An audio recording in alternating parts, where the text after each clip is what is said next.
Here we go. Hey, folks. Thanks for tuning into the BAMF podcast. I'm your host, Mike Huckabee. And that is our cheesy intro music that assures you you're listening to a high-quality, high-production values, artisanally handcrafted podcast, ladies and gentlemen. And this is the second episode of our new Wild Diet Thursday series where we look at what's going on in the world of Savage Worlds. And I'm here with my frequent co-host, Walter Billiard. Hey, Walt. Hola. And RPG writer of some renown, Mr. Jim Davenport. How are you doing, Jim? I'm doing great. Good to be here. Appreciate you having us here. Now, I guess we should probably let you kind of familiarize our listeners. You've been doing the RPG writing bit for kind of a while now, right?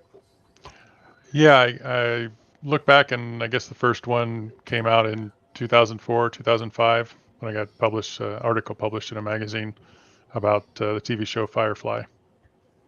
Right hey, you were part of that RPG, right? Yeah, the article was everything I needed to know about gaming I learned from Firefly, and it caught the attention of the Margaret Weiss Productions, so Jamie Chambers and that crew. And at first they wanted to just buy the article and kind of repurposed it into the Serenity RPG. But then we kept talking, and then they had me write the GM chapter, work on some of the setting, eventually started writing adventures and part of the Big Damn Heroes source book, and Battlestar Galactica. Did a bunch of things with them. Sweet. And that was Cortex System, right? Yeah, which, I got involved with that, and then not too long after, my home group got involved with Savage Worlds, and it was interesting to see the melting pot of gaming concepts that went around where, looking at Savage Worlds bennies, and it's like, oh, okay, Cortex plot points, very similar concepts, and it was all very cool. Sort of modern game design stuff. Well, hey, if you want, could we? Hey, here is a first commenter. Hey, Sean Vera, good to see you, sir. Hey, Sean. Let's talk about your most recent Savage Worlds release, and then from there we'll see where the conversation takes us. Because this looks really cool. This is, well, I guess it's kind of two products hand in hand. There's Bad Actors, which is the adventure, and that goes along with the pre-gen characters we got here, Black Dog Squad, which is sort of what I like to call tactical, sort of modern military themed Savage Worlds. Can you tell us a little bit about this? Yeah, so Waldo, appreciate this. This is the first one that I've done, and I had a co-author on. So one of my best friends from childhood, Jim Duggar, was along for the ride, specifically to keep me on pace and on point with the military aspects of things. So, I would create something, and then he would say, well, they would probably have this weapon, and they would probably be doing these things. And so it was very valuable to have his credibility and, a lot of the background he has in that stuff. Who is he with? He's just a member of my home group. No, I mean, like, what was his military background that he had? He's actually a retired firefighter. But he's been a gun collector for a long time, and an enthusiast, war games and military history and nice all that. Yeah. So the setting itself, so Black Dog Squad is a pay what you want, 5 pre-gens that you can use with the setting. They're set up to be soldiers of Western European nations, so you can make them NATO, you can make them some fictional coalition, whatever you want to do.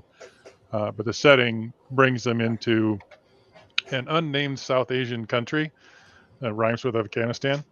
And they're going to get into some problems. And the whole concept of the setting is that it's modern military. You're going to get to elements of horror, but there's also a big elements of the criminal aspect and corruption aspects of war. So I tell people it's like the movie Three Kings meets The Mummy. And what I've done is with Bad Actors is sort of your inaugural adventure into the setting.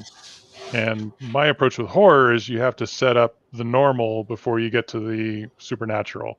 So there's no horror elements in Bad Actors, but it sets up the military aspect, the corruption, the criminality, and then if the characters survive that and move on to following adventures, then they get drawn further and further into more of the supernatural. I gotta tell you, that's a really cool elevator pitch you got there. Thanks. Yeah, it's always important to be able to get it across in a few words. What did you guys use as far as like templates? Did you go to a specific unit? Because I'm seeing like you have you have Butcher, you have Sam, you have Heavy. Did you use like parts of a different unit to kind of assemble this, or did you just kind of go ad hoc and with characters that seem to work for the game system?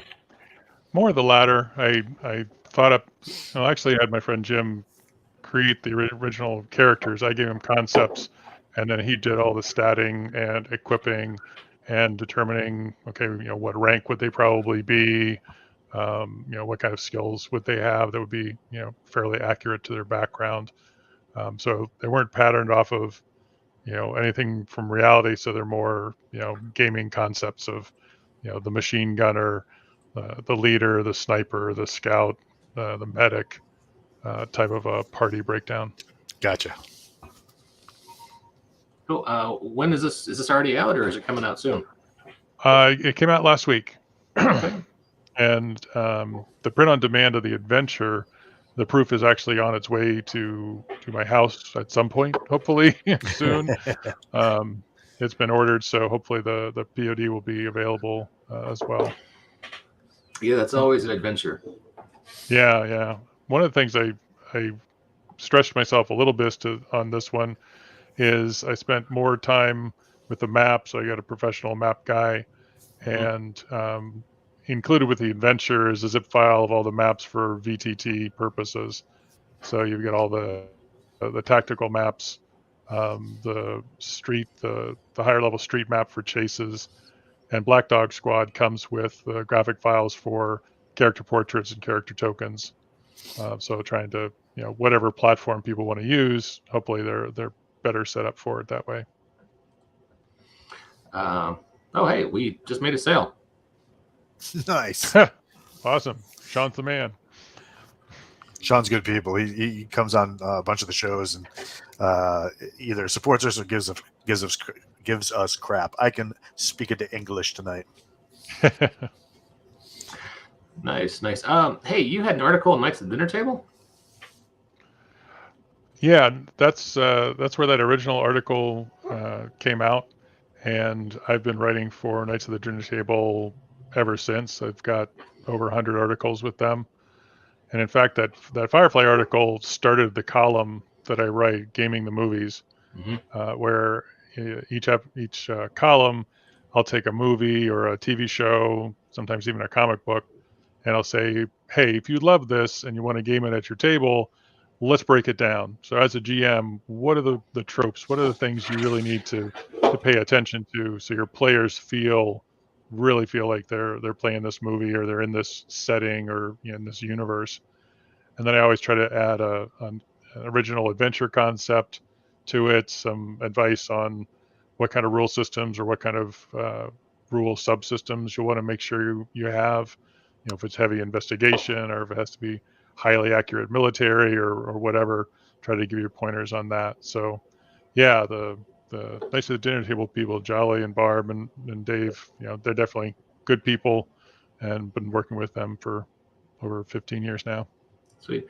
That's a great idea for a column. We have occasionally flirted with the idea of doing similar podcast episodes, but we usually deteriorate into stupid jokes and just rambling conversation. So just like a gaming group. Okay.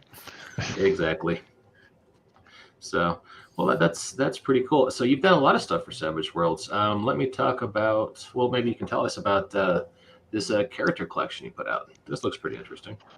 So that was the first thing I published. The original came out in 2014, and we put out the Suede, to my shame, only earlier this year. But we finally got it all the way up to Suede and refreshed the cover and redid the layout and everything. And it's 20 pre-gen characters, and they're grouped into 4 settings. So, the settings are, they are unique, but they are, settings. I mean, they're fantasy, they're horror western, they're space opera, and they're modern horror. Now there's twists to them, but you can, take them, and if you wanted to take the western horror stuff and throw it into Deadlands, you could get there pretty easily, or take the fantasy into a fantasy campaign. Um, but the mini settings that I created for them are the ones that tie each of the 5 characters together. So as you read the character, you get all the stats, you get their build tree from novice all the way through legendary. You get the setting rules that they take advantage of if there's something funky I wanted to have them do. You get adventure hooks, 1 adventure hook for each of their ranks. You get some of their background. And these are all paired up with the sort of the mini settings as well. And in the mini settings, you have some flavor fiction, you've got locations, you've got the setting rules. So just try to put some, a little bit of crunch, a little bit of little flavor and innovation in each of these mini settings. And each of those I have begun to write further on and expand and plan to as well. Mike, you're yep. Yeah, sorry about that. I had a question. I got over eager and I forgot I was on mute. So, Walt, since you noticed that, do you have any questions before I monopolize all the interviewing stuff here? Yeah, what was the process like for you to go from regular to Suede? Was it a difficult transition, or was it more like a lot of legwork where you got to go through, redo the layout, redo this, redo that? It was really a layout thing, and even that wasn't that difficult. I mean, the parts of it that were going to change, I did have to change some of the setting rules a little bit. I had to go through all the 20 character builds, but I had all basically the design notes for those, and the sheets that I use for character generation. So that wasn't too difficult. It was more, working to get the layout done properly and have it look nice. So it was one of those things that once I got it done, it's like, why did I wait this long? But I'm glad it's finally there, and people can use it without worrying about the edition.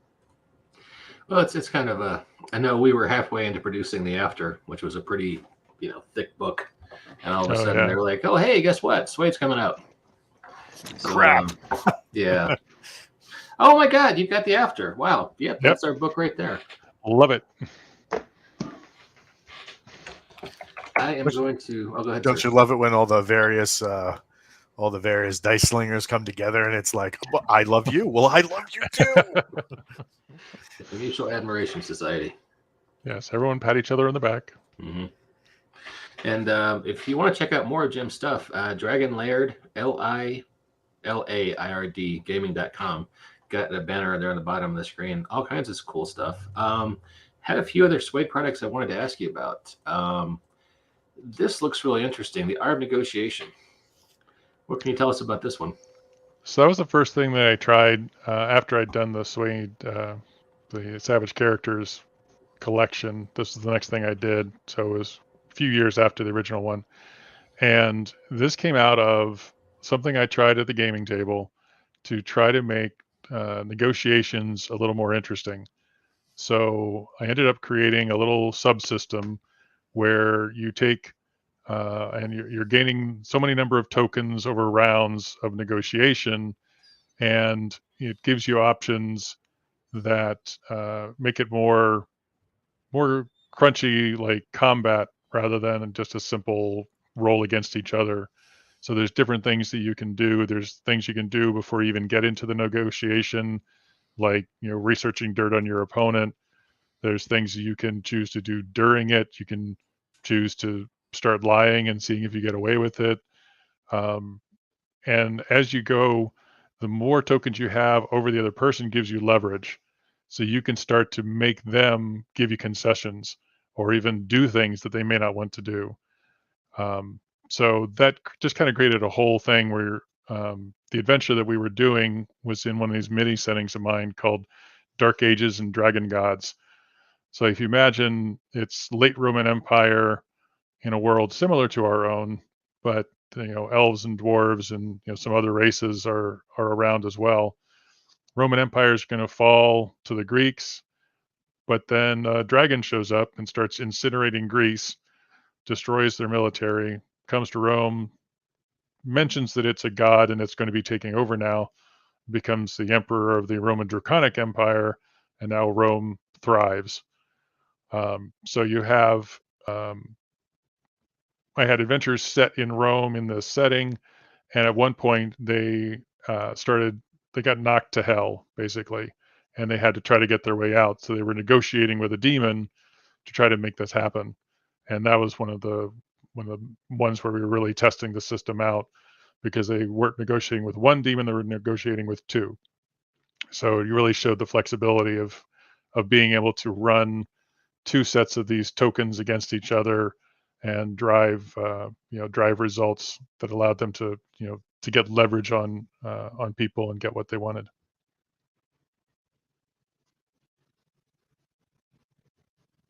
You're doing it again, Mike. Forgive me. Hey, look at this cool art I found for Dark Ages and Dragon Gods. So these are little sneak previews. One of the artists I really like working with is Gordon Napier. He did Dark Ages and Dragon Gods in the original Savage Characters product, and I'd used a different artist for each of the settings in that product because I really wanted them to have a different look and feel. But then a couple of months ago, I got back in touch with him and asked him to make logos for these settings. So this is now the official logo for that Dark Ages and Dragon Gods setting. Well, that's pretty cool. And I think I have some more art. Yeah, here we go. Let me pull this one up. Yeah, that's a cool image. Let me. Sorry, there was so much art. Let me just get that one up. You're spoiled for choice. Spoiled for choice. Yeah, there we go. Check that out. So that's an example of one of the characters from Savage Characters. It's Rodrigo Sabrinus. So he's in the Dark Ages and Dragon Gods setting. So for every character, there's a full body artwork. So you can do a scan and give yourself a headshot for your character sheet, or really get a sense of the character. Sweet.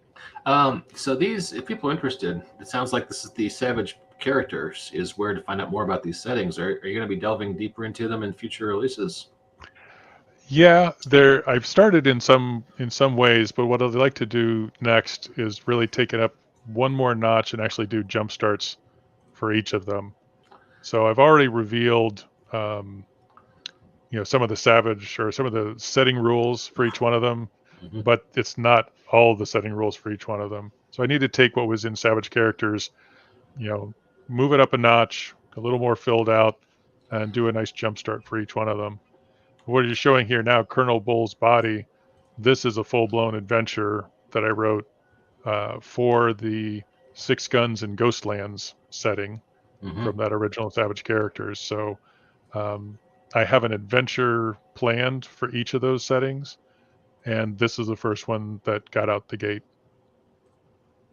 Oh, cool. Yeah, a lot of these just, I think you and I have similar inspirations, because I had, these really speak to me because I've had similar ideas. I gotta say, this is a cool character right here. I'm guessing this guy, well, Six Gun Ghostlands right there.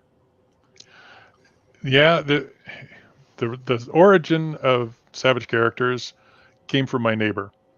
So he moved in and we just, said hello, we're talking. Turns out he's a graphic artist.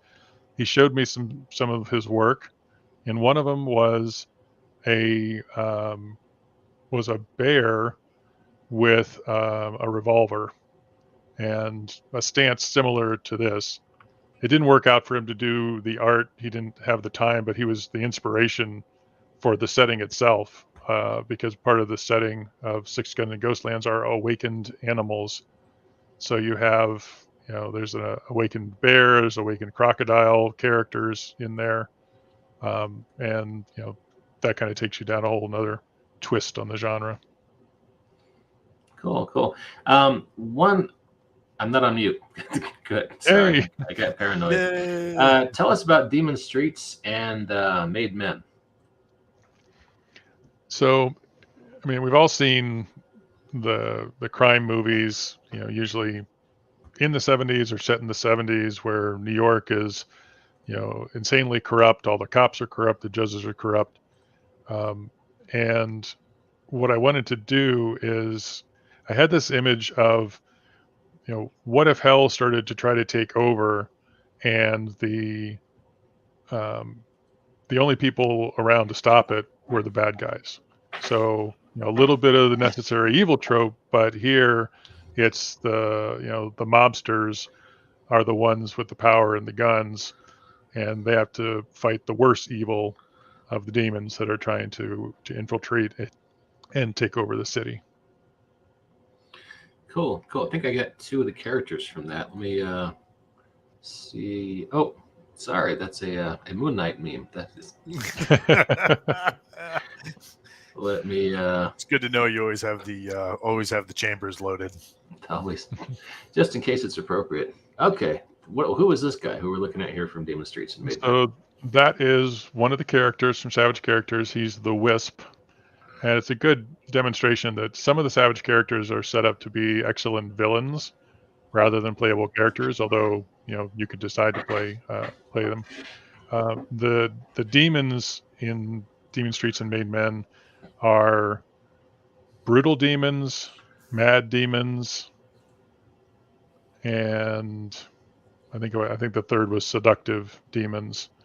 So you have these different types, and the Wisp is one that is always looking for information. It can hide, it can listen in, it can start to manipulate people by the secrets that it learns. So it's a threat. It's not a big physical threat, but it can get power over you in other ways. Yeah. Cool, cool. I would kickstart that, sir. It's definitely something I'm thinking about. I think one of the aspects of Demon Streets and Made Men that I like to play with is the when of it is fluid. So the first adventure that I want to publish for it is called Come Hear the Music. And the members of a crime family are sent to some hippie concert called Woodstock to fetch back the niece of some family boss. And well, naturally things are going to get weird there. There's some supernatural bad things going on, and they're going to have to face up to it. But so you can set it in the late 60s, you can set it in the 70s, the 80s, really any time, and then take advantage of that time frame. So I look at it as a setting where you're not really kind of assumed to be in a single time frame. You have the freedom to explore this concept in different ones. Yeah, my mind went to Prohibition right off the bat, but I could see that working in more of a gritty, like you say, 70s or 80s setting too. Yeah, that's really the core of the idea. Definitely gritty. Who are we looking at here? So that is one of the mad fiends, one of the masterminds. So he's come across from the hell side, and he's manipulating things. He's trying to get control of people, try to take mind control of mob bosses, insert his brutal fiends in amongst the regular mob enforcers, in a way that nobody that looks at them realizes they're a demon. People just don't want to see demons. They don't want to understand it. They don't want to admit that exists. Normal people never see them as demons. They can be revealed, or people can. There's a couple of different ways that people can start seeing them. So as player characters, you're members of the mob or associated with one of the families, and one of these things happens to you, and you start seeing the reality of the demons that are walking around, and that gives you an advantage over this particular mastermind who's been using that ability to blend in with the populace to make his plans come to fruition. Okay. And you have got a really interesting sounding sci-fi setting for Suede. Let me pull up the logo for this and let you talk about it. And kudos to whoever designed this logo, because that grabs the eye, doesn't it? Yeah, that's Gordon again. He's aces, man. And he got this, a couple different conversations back and forth about what the theme of the setting was, and he really nailed it. So Theta Ships and Iron Man takes your fairly typical space opera type tropes where man is out in the universe and has met other races, and there's all sorts of conflict and intrigue with these other races, and there's a race of ape men, and there's the Spirinetti, or the beautiful human-like ones who are uh, almost Machiavellian, and so you have all these space opera tropes. But I loved the whole master and commander Napoleonic naval warfare series and fiction. And so what I did is I wove into this setting as much of that as I could. And so that part of it comes in, well, how did we get to the stars? Well, the British figured it out, and they used it, their advantage of that, to get, as a monopoly, to basically rebuild their empire. So it's not the U.S. Space Navy out there; it's the Royal Stellar Navy. So the Brits are in charge. And how do you get from star to star? You go to Theta Space, and in Theta Space, high-end electronics don't work at all. So you have to have ships that can be run fairly manually, and you have to put out sails that gather sort of the ethereal winds, and that can take you, faster than light to places where you need to go. You can also be attacked by raiders in Theta Space, so you can repel boarding parties, and if you fall off and disappear into Theta Space, nobody knows what happens to you, although that's something else that could be revealed in the campaign.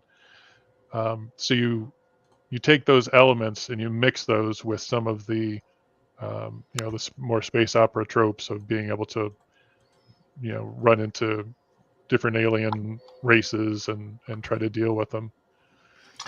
Speaking of alien races, who are we looking at here? This is Zephyr, a bounty hunter.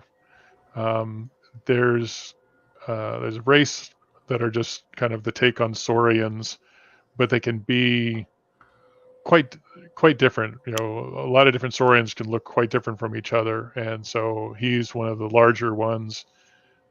His background is that he is extremely devoted to law and order, and so he's always looking at doing things in the way that justice would demand that they be done, but also cueing that in and understanding that the universe is kind of corrupt. So in order to serve justice, he has to be a bounty hunter.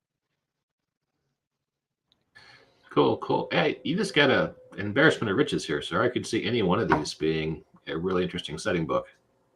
Well, thanks. I mean, I think it's part of my problem is I have too many things dividing my love, and it's hard to like put all the other ones away and just dive into one. So, what's coming up? I see you've got at least 3 different upcoming adventures listed on the outline I'm looking at. What's coming up next for you in the immediate future? I think the jumpstart treatments of the settings, and if these adventures end up being part of that in some way, maybe that's how that'll go instead of those being individual standalone adventures. But I think it's the jumpstart to really going to be next.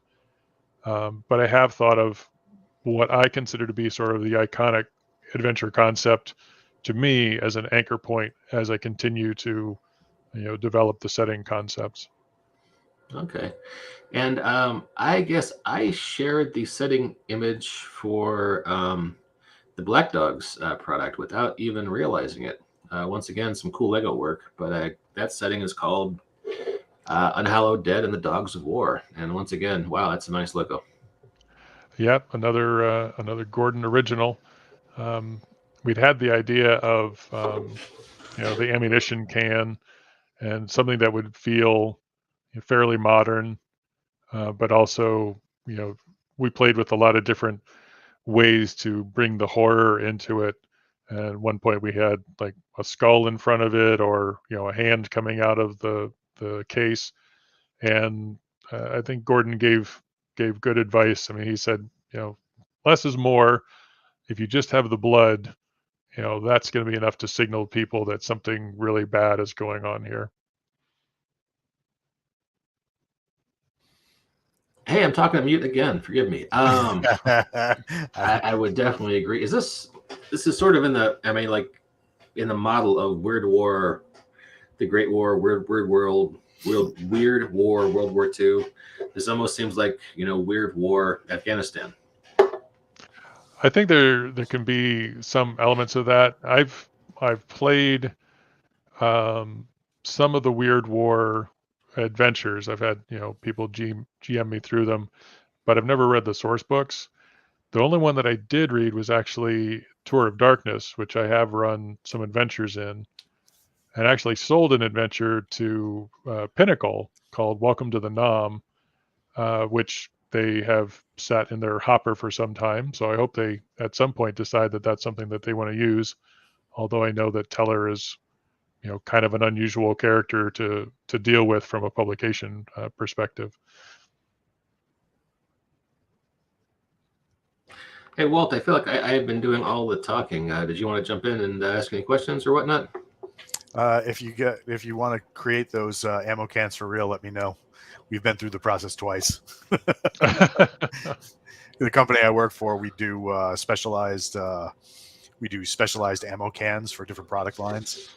Really? That's interesting. Yeah. When we get off the air, I'll show you. They're just spectacular. Oh, nice. Well, Walt's got all the contacts for the cool military swag. So. Yeah, well, more than just the swag, that's for sure. Yeah. Well, hey, let's start to wrap things up. You had a survey for Sway publishers you want to talk about, and I'm going to give the whole URL audibly just for our listeners. SurveyMonkey.com /r/ all capitals XKPSYB8, and you just got a very few questions that you're putting out there for the Suede fans. Can you tell us a little bit more about this? So, as a Savage Ace, a licensed publisher of Savage products, you want to get some idea of what people want. So far I've been creating Savage products because it's the things that I fall in love with and that I want to do creatively. But I also like it when, things are popular, or they sell well, and, people are having fun with them. So I thought, nobody's really collected any sort of information on this. So I just said, okay, we'll do a survey, make it quick. It's just 5 questions. Basically, what kind of Savage content do you value most? What social media channels do you learn about new Savage content in? Questions like that. And before the show, I checked, and we have almost 300 responses so far. That is impressive, sir. Well, I'll check it out myself, and I'll pass it around on my social media. And listeners and viewers, please do the same so we can get as many responses as possible there. And once the survey ends, I'll go ahead and process the results into a free download from my site so people can see how the voting turned out. Cool. Well, it's been a real pleasure talking to you, Jim. Any last minute closing thoughts before we wrap things up? Just hope that we can get that after collaboration going sometime.